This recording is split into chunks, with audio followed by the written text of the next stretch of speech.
I'm going to be really honest with you. I know you're scared right now.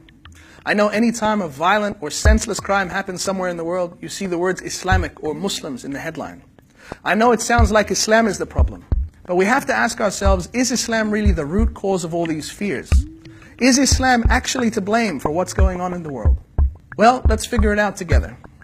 Let's start with Omar Mateen, the man who was responsible for the Orlando shootings. According to many reputable sources, he was described as an extreme alcoholic, an active homosexual, and a man who would frequently beat and abuse his wife. He was described as being a man that was mentally unstable and not a devout Muslim. Clearly, this man led a life that could hardly be called Islamic by anyone. So should we blame Islam and the teachings of Islam for being the motivation for his crime? And let's look at Mohammed Boulel, who drove a truck through a sea of innocent people in France, killing over 80 people. He was also an alcoholic and a frequent drug user. His father said about him that he doesn't pray and doesn't fast and has no connection with any of these things. French police also said that he was known for his petty crimes. In fact, the very first person to be run down in Nice was a Muslim. You can see the victims of the attack wearing hijab and wearing Islamic clothing. Muslims lost family, friends, and loved ones in these attacks. So should we blame Islam and the teachings of Islam for this crime as well?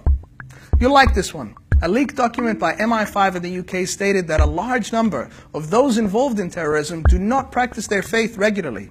Many lack religious literacy and could be regarded as religious novices. That means that these people didn't learn about Islam and then become motivated to kill people. Actually, the opposite is true. They had no idea what Islam was about. What's also important to note is that regardless of all of the above, the mere fact that a man would kill innocent people is enough evidence that a person is not religious. For the killing of innocent people in Islam is one of the gravest sins that a human being can commit, something condemned over and over again in the Quran and Islamic doctrine. Here's another very important point. Whatever we call them, terrorists or extremists or murderers, they have killed hundreds of Muslims, thousands of Muslims.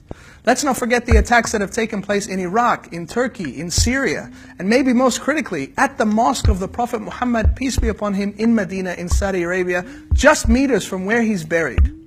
So can we still say that these people are Muslims who are following teachings of Islam when they bomb a mosque? Compare those lives to the lives of Abdul Sattar Idhi, who helped the needy for 60 years and ran the world's largest ambulance service. Or Muhammad Ali, who refused to go to war because he didn't want to kill innocent people. This is the real Islam, the Islam that I believe in, and the Islam that's a force for compassion and mercy in the world. Whatever the reasons are for these attacks, be it politics or money or unstable minds or foreign policy decisions or just violent men, given their lifestyle, how can we say that Islam was their motivation? And lastly, a sincere message to anyone who's watching this. The world feels like a crazy place right now. If you want to know about Islam, go and find out. Go to your local mosque, have a conversation, chat to a Muslim co-worker.